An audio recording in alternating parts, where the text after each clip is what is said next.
La réforme des retraites, va-t-on vers la fin du bras de fer social et politique? Le gouvernement va-t-il réussir à rassembler suffisamment de voix pour que le texte passe sans avoir recours au 49.3? Le mouvement social va-t-il rebondir fort d'ici jeudi? Total Énergie, 41% des opérateurs poursuivent le mouvement. Blocage également du dépôt pétrolier de Holchin dans le nord près de Valenciennes. En revanche, il n'y a pas d'impact pour l'instant sur les approvisionnements dans les stations-service. Depuis une semaine maintenant, les poubelles envahissent les trottoirs dans plusieurs villes de France, comme Le Havre ou Nantes. À Paris, la grève des éboueurs s'est transformée au règlement de compte politique entre le gouvernement et Anne Hidalgo. Imaginez qu'il y ait quelque chose, un problème, mais les pompiers passent pas là. Ce que vous voyez devant votre porte et ces poubelles qui s'amoncellent, c'est le fruit du blocage ici. Et si cette réforme passe bel et bien, je sais pas, après on peut faire d'autres choses. Il y a autre chose qui est possible aussi, c'est que le préfet de police, pour le coup, peut lui décider des réquisitions. Ça s'est déjà vu. Sur cette carte, les arrondissements les plus touchés, ceux gérés par la mairie de Paris. Moi, je vous dis mon soutien total, entier, à ce mouvement social. Je dis au gouvernement, déjà parler avec eux, déjà essayer de comprendre ce qu'ils sont en train de vous dire.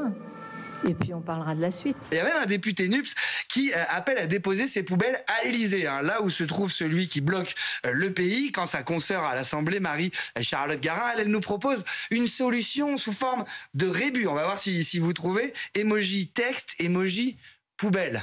Qu'est-ce qu'elle voudrait faire? Voici le compteur BFM TV. Le service politique, en fait, contacte tous les députés de la majorité, les élus LR, pour leur demander leur position. Et à ce stade, la victoire n'est pas acquise, on a 189 voix pour. Ils sont sûrs à cette heure de voter pour la réforme des retraites. Soit parce qu'ils nous l'ont dit à nous, soit parce qu'ils l'ont dit publiquement dans la presse ou sur les réseaux sociaux.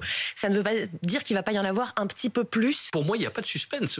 Eu égard à l'état de nos institutions aujourd'hui, je ne dis pas qu'elle ne fera pas des dégâts. Je ne sais pas comment le monde syndical va s'en remettre alors qu'il a très dignement organisé les manifestations. On peut faire aussi la conclusion qu'il vaut mieux être gilet jaune et tout casser que syndicaliste modéré.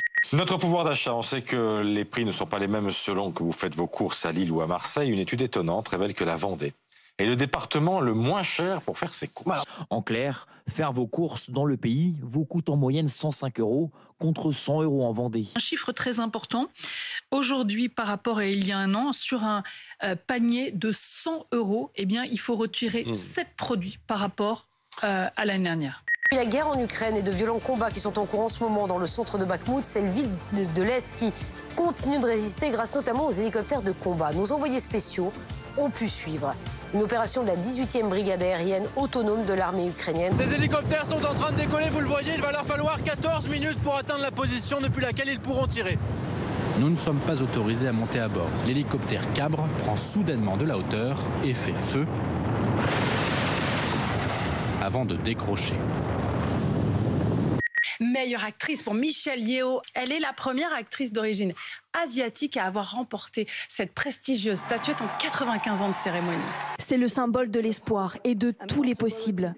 Et alors figurez-vous qu'à 14 000 km de là, eh bien, qui suivait ça attentivement? Sa maman, 84 ans.